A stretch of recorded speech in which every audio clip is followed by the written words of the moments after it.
ఇప్పుడు 2011 నుంచి ఇప్పటిదాకా బాబాయ్ 15 సంవత్సరాలు ఓకే. మీ ఎక్స్పీరియన్స్ ఎట్లుంది అంటే మంచి చెడు అనేది ఒకసారి చెప్తే. ఇప్పుడు 2011లో మనం బండి తీసుకున్నాం.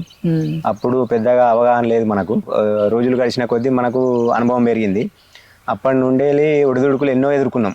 కాకపోతే ఏంటంటే అన్నిటికీ ఓపికతోటి చేసుకుంటేనే మిషన్. సమాజం 4 రకాలు అంటూనే ఉంటారు.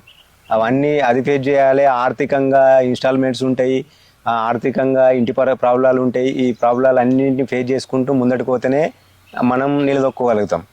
ఏ ఒక్క కాడ మనం బ్రేక్ అయినా కానీ సీజన్ జాగల పోతుంది, మనం మన జాగల పోతాం. అది కాకుండా మనం ధైర్యంగా ఉండే ముందటికి వెళ్ళాలంటే మనం పక్క దృఢంగా ఉండాలి. ఇక అది కాకుండా మనకు లాభం నష్టం అంటే లాభం అనేది కాదు, కానీ మనం ఖాళీగా ఉన్నాం కాబట్టి లాభం లేదు, నష్టం లేదు. మనం ఒక పైస సంపాదించాలంటే ఇది ఒక దారి. మనకు కొంచెం అనుభవం పెరుగుతుంది. నలుగుట్ల తెల్లారు లేచి నలుగుట్ల పోగలుగుతాం. సమాజం వల్ల మనం ఒకలమనే గుర్తింపు ఉంటుంది. అంతేగాని ఏదో 4 ఎకరాల భూమి కొనం, లేకపోతే ఇంకో 4 బండ్లు మెయింటైన్ చేయం. మనం ఉన్నంతలా సమాజంలో మనం ఒకరుగా ఉండాలంటే ఇది ఒక రూటు అంతే.